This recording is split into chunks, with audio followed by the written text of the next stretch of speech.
Well, folks, welcome to another instant post-game reaction show here on the Toronto Sports Rush Network, brought to you by Bet Rivers. The Maple Leafs have just left the ice. They lost in overtime tonight to the Florida Panthers, 5-4, and it was a strange kind of hockey game, EJ. Yeah, it went back and forth. I mean, it was a fantastic start for the Leafs in this game. They came out, what's the saying, a house on fire. I mean, they just came out and scored a couple of quick goals, really pushed the Panthers back on their heels. Teams exchanged kind of odd goals because Barkov scored on a goal that kind of Riley put in by accident, and then there was a power play goal by the Leaf that hit like two or three bodies on the way in. But when the Leafs got up 3-1 in the game, that's when, even though the game went to overtime, they lost in overtime. I just thought the second period is where the game really slipped away from them. I just thought too many bad decisions that, you don't make in these games, especially against the defending cup champs. Too much sloppy play. I thought Florida's fourth line really created some good shifts. They ended up scoring a goal in that second period. The Leafs did get it tied. They got it to overtime. They played really well in overtime. I thought they had the better of the play in overtime. Sure. But in the end, I mean, it was a game that, if they would have been better in the second period, may not have had to go to overtime. But nonetheless, here we are. And, Kyle, when we started this series, I mean, for me, the Leafs are the underdog in this series. They're playing the defending champs. They know what they're doing. They're a hard team to play against. The fact that we're here, it's good news for the Leafs. They're still up 2-1. They pushed them into overtime. They got to now regroup and get ready for Game 4. Yeah, I mean, had you told me they would be in overtime fighting to put their foot on the throat of the Panthers, leading a series 3-0 potentially, I wouldn't have thought we would be at that point. They didn't have a great hockey game tonight. They had moments. I agree with you totally. They dominated the first half of overtime tonight. They had their chances, but in the end, they couldn't get it done, but they were this close. And I mean, we're going to discuss a lot of negatives, but they hung into a game in which they had a lot of negatives and they didn't play particularly well. And, they're playing better in these ugly hockey games, but the defending Stanley Cup champs are who they are. Yeah. And, we've talked about it all year, right? And this has been a work in progress all year. Mm-hmm. They have been better in these games. Even when things don't go well, they hang in the game. They're resilient. They find ways to put good shifts together to stay in the game. You're on, let's face it, you're in there with the champs for 60 minutes, in this case, 60 plus, right? Sometimes you're going to be on the ropes. They're going to be working you a little bit. So they've been able to hang in, and they were able to hang in this game. And, I thought they could have easily won this game. Like I said, that second period to me, in particular, the 3-3 goal, that was a play. The puck comes up the wall. First of all, early in the shift, Marner comes over the blue line. The Matthews line's out there. He comes over. He's 1-on-4, and he makes like kind of a hope drop pass. And, that's the thing. When you're playing the Florida Panthers or anybody in the playoffs, you have to take what they give you. There was no play there. Yeah. So just chip it behind the defense and let's play below the dots. He makes a pass, like a drop pass to nobody, really. There was no play. Comes back the other way. Eventually, the puck comes up the boards. Really good play by, I believe it was Ekblad at the blue line. He and Benoit get tied up there at the blue line. It's right there at the blue line. Tavares comes in. Marner then, without possession, if the Leafs gain possession there, if Marner wants to blow the zone and go, that's okay. There's no possession at that point. Marner slides into the neutral zone, turns his back to the play, and then the Leafs lose that puck battle. It squirts to Bennett, and then Bennett comes in on a 2-on-1. He makes a really good play. I don't think Wall played it particularly well either, but the play was lost when Tavares going in there didn't help win that puck battle. And really, Marner, there was no reason for Marner to leave the zone. He should have been playing under the puck there. And these are the little things, Kyle. Mm-hmm. We're talking about little things in games, little details that make a difference. And then a little later, when on the 4-3 goal on the wall, good play by Kulikov. He kind of beats Marner for a puck over there. It comes the other way. And then of all people, Tomas Nosek scores a fourth line goal for the Florida Panthers. That made it 4-3. So that second period to me, Kyle, is where it kind of got away from them. Give them credit for tying it up, but in the end, they lose in overtime. Yeah, to your point, it really did feel like a buildup of a lot of little things having gone wrong. Because I mean, they put 4 pucks in the net. We can talk on that goal you just mentioned whether Wall waved at it or not, but that play was not just that shot and that Yeah. goal that started further up the ice, as you Yep. mentioned. And that seems to be the case in every goal they gave up tonight, or whether, they started off winning almost 70% of the faceoffs in the first period. And by the time the game ended, it's 53.7 to 46.3 in Yeah. faceoffs. So you can see how Florida turned it on from the second period on. They were out hit, which is no surprise because Florida's going back home and they're building lots of energy. But Yeah. those little things added up, and that just became what it was. That was the story of the game. A bunch of little things gone wrong. Yeah, and the shot attempts in the game, I mean, Florida 84 to 55. So that's substantial. And we've seen in this series and all the playoffs and on the game-winning goal, right? Shot attempts. Marchand just throws that puck at the net. It hits somebody. It goes in. You've got to get the puck to the net at all times in these games. Pucks are good. That's how the goals are scored in the Stanley Cup playoffs. I mean, like, yeah, once in a while a guy breaks free, Nylander makes a great play, somebody makes a great play. But when it's tight like it was tonight, you've got to get pucks to the net. I think, again, the Leafs played pretty well in overtime. They had some chances, just couldn't convert. But, you can't turn down shot opportunities. You have to get pucks to the net, get bodies there. I know it sounds pretty simple, but that's what it is. And, the Florida Panthers, they know how to win. And, they found a way to win. And that last sequence there was unfortunate. The Leafs just could not get the puck out of the zone. Carlo dropped his stick in the corner. That hurt them. Tavares lost a puck battle at one point. Guys are on there for a long stretch. They're exhausted. And then really just bad fortune again, because that was not like a guy had a clean look at the net.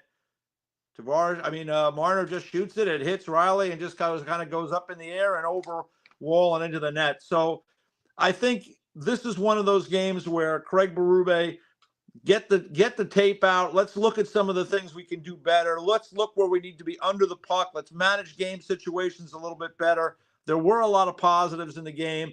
They've got the Florida Panthers' attention for sure right now. They're leading them 2-1 in the series, and it could have been 3-0. They're right there.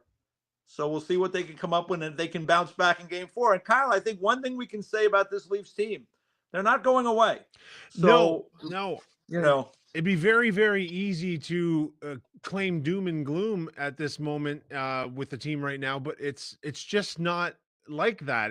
They almost won a game in which they did a lot of things wrong tonight.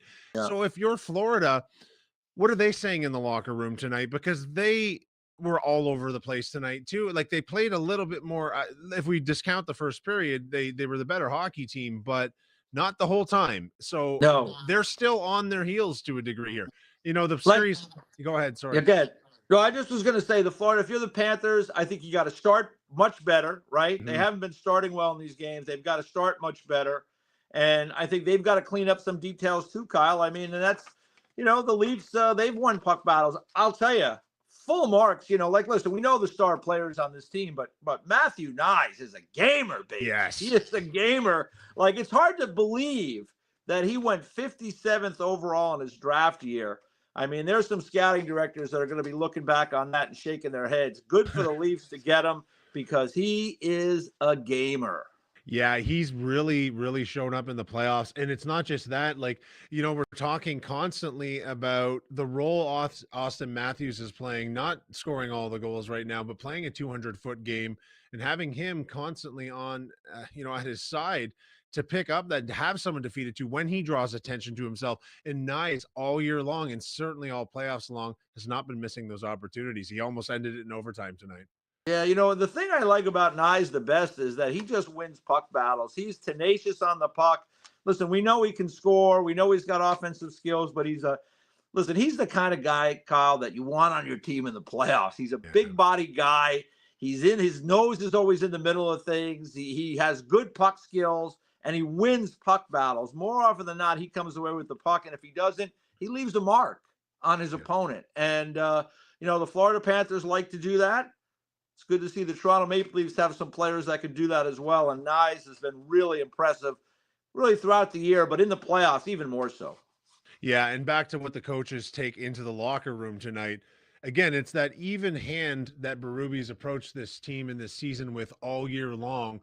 That's, I fully, as I never have before with this hockey team, I fully expect them to be better on Sunday night and correct these issues that we've talked about. Some poor play with the puck, on and on. And that comes from Berube. And, it might be the first time they've had the mindset where these losses aren't backbreakers. Yeah, they could be up 3-0 right now, but they're still up 2-1, and they still have an opportunity Sunday night to take home ice advantage back. Yeah, no question about it. I mean, they have played well, and Florida's the defending champs. Like I said at the start, I didn't think Toronto was going to win this series. I'm kind of really surprised they're up 2-1. All that said, you're right. They could easily be up 3-0, and that is disappointing because boy, you would love to put that dagger into the Panthers, but you know what? Even if you're up 3-0 against that team, Exactly. come on. They're going to be a nightmare to finish off anyway. So it was a kind of a missed opportunity tonight.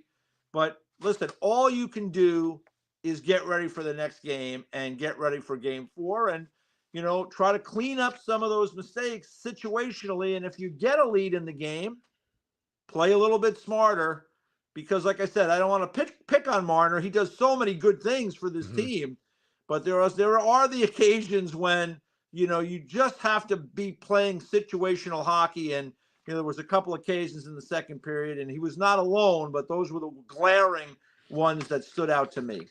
Yeah. Do you think that the Leafs right now, I'm just responding to Carl in the chat here who says Wall is no good at all, which I don't agree with that assessment fully, but I also don't think he had his best game tonight, but I didn't think he was horrible. I did notice, although it dissipated later in the game, there were some moments where he was handling the puck and appeared very shaky. And now I don't know if that is nerves or do the Leafs have any concerns with goaltending right now, other than the obvious where their number one guy is out, not traveling with the team and so forth. Well, they don't have any option, right? I mean, there's, like Matt Murray is the backup, right? And, he's got a couple of Stanley Cups in his pocket, but that was a long time ago, and he's had a lot of injuries and a lot of issues. So I don't think they have any other option here. I wasn't really blown away by Joe Wall's performance tonight. He did make some really good stops at clutch times in the game. So, I mean, that's the nature of it. It's hard. I mean, Sergei Bobrovsky's down the other end, Kyle. He gave up 4. They've been scoring goals on him. I mean, this is the nature of playoff hockey. There's a lot going on in the crease and in front. I mean, if I was going to be critical, I didn't think Wall read that 2-on-1 very well. He let Bennett kind of pass that puck almost parallel to the goal line back through for a tap in for Verhaeghe. I would have been liked to see him get a piece of that shot by Nosek. I mean, I know it was through traffic, but still, it's not, it's Thomas Nosek, not Brett Hull shooting that puck. So, those are things you'd like to see. For me, watching to the point that the person in the chat is making, I don't feel 100% confident about it. I wish Stolarz was healthy. I wish he was still playing, but the reality is right now he's out. We don't know if he's ever coming back in this series. And they've got to hope that Joe Wall, who played a lot of games this year, who has played well for them and played well in spots tonight, can continue to build confidence and play well when they need him to. Yeah, and to your earlier point, the goals he didn't look great on. There was a series of breakdowns in front of him. It wasn't like someone just winged a shot off the boards out of the blue and caught him off guard. And, the first goal of the night, Riley tipped it in on him. The last goal of the night was a ping pong machine just bouncing around. So, really, what are we – if he has any nerves, I mean, he went out there and went deep into overtime with 36 shots faced against the defending Stanley Cup champion. Yeah. Is it the ideal situation for the Leafs? No, but, I mean, pick another team in the playoffs who could lose their number one goalie and still be in maybe as decent of a position. I'm not sure there is one. Yeah. So I mean, we've talked about it all year, Kyle, right? I mean, they have these two guys. We talked in the last month of who was going to be the guy they leaned on. I figured it was going to be Stolarz, but there were some, as you go back further into the season, that thought it might go the other way. I mean, it was a topic of conversation for us for weeks leading up to the end of the season. So It would be nice if Stolarz was available. Maybe he can be available next week. Who knows? We get very little information on these things at this time of year. But right now, it's Joseph Wall's net, and they got to hope that he's going to play well. Yeah, it really is. It'll be interesting to see. Like I didn't read too much into him not flying down to Florida because you don't typically get on planes when you're in concussion protocol. I think that's part Yeah. of the whole standard. But at the same time, if you're not getting on planes due to concussion protocol, and who knows if you're going to be able to hop into Game 5, I Yeah, sincerely exactly. doubt. I would sincerely doubt if we saw him again in this series, no matter how long the series goes. But that's purely speculative. I have no information, obviously. Yeah. How do you expect the next game to start? Because the Leafs, I mean, it's speculative again, but the Leafs have started pretty fast in most of these Yep. games and they've done well in the playoffs. And that does seem to be a key to their success. They, mind you, they couldn't hold it tonight, but they played very loose to start the game tonight. They were relaxed. They weren't nervous going into Florida's building. Looked like a different hockey team from years past. Couldn't squeak out the win, but what kind of start do you expect from both teams in game 4? Well, I think they've shown that they've started on time in all these games. I think there'll be emphasis for the Florida Panthers to do that, and so I'll be curious to see. I mean, Paul Maurice shuffled around his fourth line. He came up with a completely different fourth line tonight, and those guys really responded for him with some really good shifts. So we'll see where it goes, but I think the Leafs just need to keep doing what they've been doing in terms of their preparation and being ready to start on time. They've had good shifts at the start of games. They've created offense early in games. I think it's 2 out of the 3 games they've scored in the first minute, right? I mean, you can't do much better than that. So I do think that there'll be an emphasis for Florida to have that energy. They are at home. They're coming off an overtime win. This is the defending Stanley Cup champions, a team that knows how to win. They understand the importance of this game coming up. So it'll be another battle. It will be another battle. I have no doubt. But the Leafs, as I've said earlier, the Leafs have shown this is a little bit of a different group this year. They're not going away. I think really, again, just go back to that video. The video will tell. I think these guys will learn a lot from looking at that video tonight and just looking at these are the areas. These are the moments when we have opportunity. It's situational. We have to do the right thing in these moments. If they can tighten that up a little bit, I think they'll have a good chance. Yeah, I agree with you. I think it's just minor tweaking. I think Berube has been more than up to the job all season long and pulling this team back to level. I don't think they fell too far from where they need to be in this series. But on the flip side of that is Florida hasn't played their best game yet either. Yeah. And we're still very likely to see them come out and, if we go back to Toronto 2-2, I wouldn't be surprised if we go back to Toronto 3-1. I think the Leafs will be in a very good place with 2 potential home games to clinch the series out if need be. I'd like to take a little peek around the rest of the NHL right now. All right. So we've got Winnipeg are up 2-0 right now, but Rantanen hasn't gotten his hat trick yet. So it's really technically the way things have been going. But they started off really well tonight. That series is very, very interesting because Winnipeg has just been all over the place in the playoffs so far. And they came out hot tonight, which seems to be a key for them as well. I mean, again, obviously every team wants to start really well. I think that series is going 6 or 7 for certain. Yeah. How about yourself? What do you see? Yeah, I think so. I think it will.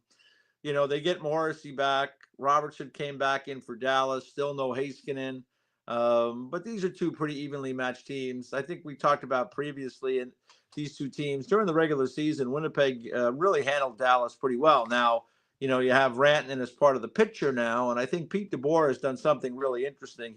He's double shifting Rantanen a lot, throwing him out there on that 4th line to try to get him away from certain matchups, which I think is a pretty clever move, and it's paid off. Obviously, the guy is incredibly hot, historically hot right now, so we'll see if that continues. But yeah, I expect that one to go on for a while, and if Winnipeg does hold on and win this game, they go back to Dallas 1-1. I expect it to go 6 or 7. Yeah, and what about Edmonton leaving Las Vegas, going back home with a 2-0 series lead? I can't say I'm surprised. Edmonton's been a little bit unpredictable all year long, but they've gotten the job done out in Vegas, and they're going into their very loud building to, they could be looking at a sweep. I doubt it, but well, you never know. I mean, they've won 6 in a row. Calvin Pickard has played.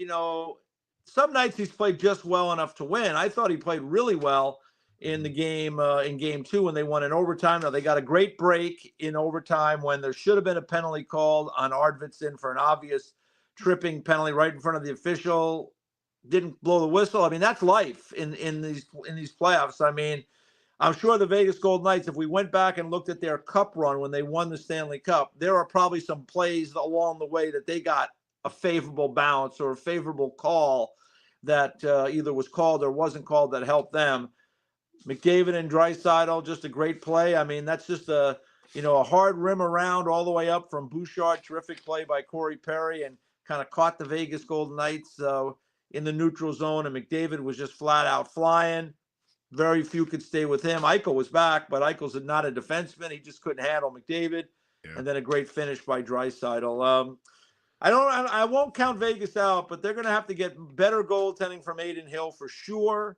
And they will certainly have to win game 3 and create some momentum for themselves in this series. But Edmonton is playing really well right now. Yeah, they've really hit their stride just in time. And, for a team that put a lot of kilometers on the odometer last year, obviously going to game 7 of the Cup final, and then just this year, they'd probably like to end this in 4 or 5 games. And knowing that there's a high likelihood Dallas and Winnipeg, by the way, now is up 3-0. Yeah. Knowing there's a high likelihood that series goes 6 or 7 based on the matchup and the style of the two teams, that would be a good rest for the Oilers. But at the same time, how much do you believe in the theory of the momentum thing? Like, too much rest in the playoffs can really quell a team's momentum when the offense is firing the way Edmonton's is right now. Yeah, I think you like to stay in something of a routine. I mean, you like to play every couple of days in the playoffs because it does get physical. It's nice to have some rest from time to time. If you get too far out of your routine, sometimes you can lose your game just enough that it impacts the way you play in the next series. But I mean, these teams, I don't think they're getting too far ahead of themselves. All 8 teams in the playoffs, if any one of them, Kyle, ended up carrying the Stanley Cup a month from now, I will not be surprised. I mean, they're all really, really good teams, and the matchups are really tight. And, this year more than any, I don't see a really particular favorite. But I will say this for the Oilers. They're getting – they added Evander Kane to the mix, in the playoffs after being out all year. He's been helpful for them. Trent Frederick, they traded for him. He did not play down the stretch. He was injured. He's come in. He's been another good depth player for them. John Klingberg, they added late. John Klingberg was a really good player in this league for years in Dallas. He had some issues, then he had some health issues. Like, he's not the guy he was several years ago, but, like, he's still a competitive guy that can move the puck. And the Oilers do a really interesting thing because, like, their defense, we look at those players and we're like, boy, that's an area you can exploit. But, they protect those guys by trying to move the puck really quickly and supporting them. And they'll use that hard rim around, which ended up being what happened on the game winner. But, like, they do things strategically to help protect those defensemen. So they are a different team as we sit here now in May than they were a month ago. And if they can get through the series and maybe get Ekholm back in the lineup, now they're even more dangerous. Yeah, and of course the last series in the East last night, Washington tied that series at 1 against Carolina with a 3-1 victory. That's an interesting one as well, too. Those teams are pretty well matched. Carolina's been throwing a lot of rubber at the net. Yep. And, Washington, they've lost home ice advantage, but they've played well enough on the road that I can see this one going 6 or 7 as well too. It's been pretty good hockey. Yeah, they're going to have to find a way to win in Carolina. Carolina is they're even a more hard to play against team in their building. It's loud in there. They generate, as you said, they throw a lot of pucks to the net. They've dominated the shot attempts. They've dominated a lot of the statistics and analytics, but the series is tied at 1. Logan Thompson was terrific in game 1. That's the only reason it went to overtime. It'll be interesting to see how things unfold in game 3, but I'll tell you one thing. Tom Wilson, that was a virtuoso performance in game 2 for the big man. I mean, he was physical. He was involved in the offense. He was everywhere, and he was playing great in his own end, blocking some shots and being a factor there. I've always said he's a unicorn. He's kind of a one-of-a-kind player for a guy that size, skates that well, can contribute in all areas, and that was maybe as good a game as he has ever played, and a big reason why the Capitals won that game. Yeah, he's a modern day Cam Neely. He's kind of got everything covered there, and he really showed it last night. He was throwing his body all over the place. He was strong in the offensive end, and he was tough after the whistle too, but not to the point where he's taking stupid penalties. Yeah. Great brand of playoff hockey from him, and Washington needs him to be on his game in that sense because they are in tough against this Carolina team. This is a Yeah. very, very good hockey team.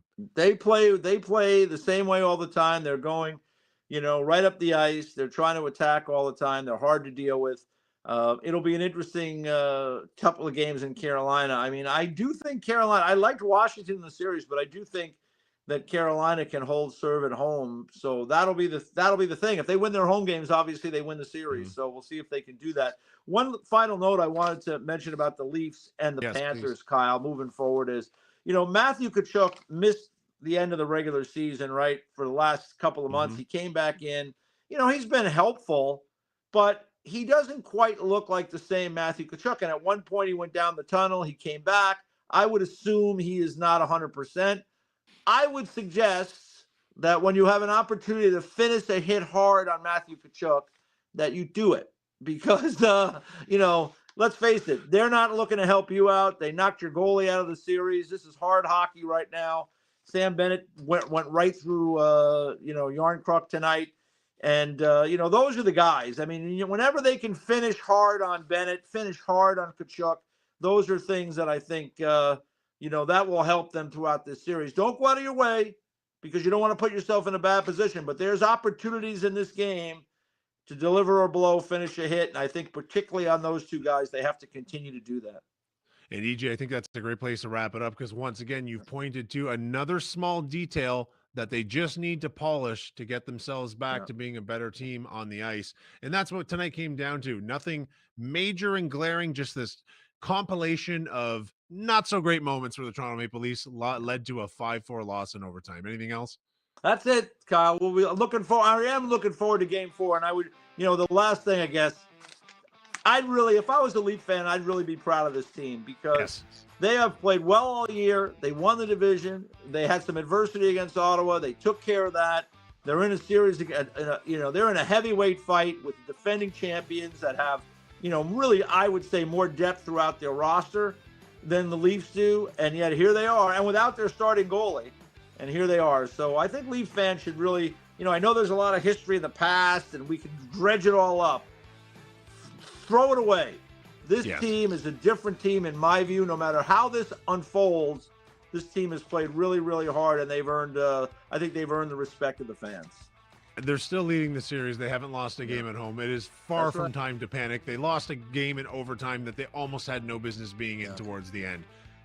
All systems go. Leafs fans stay very positive. And, of course, we will have a post-game reaction for you Sunday night right here on the Toronto Sports Rush Network.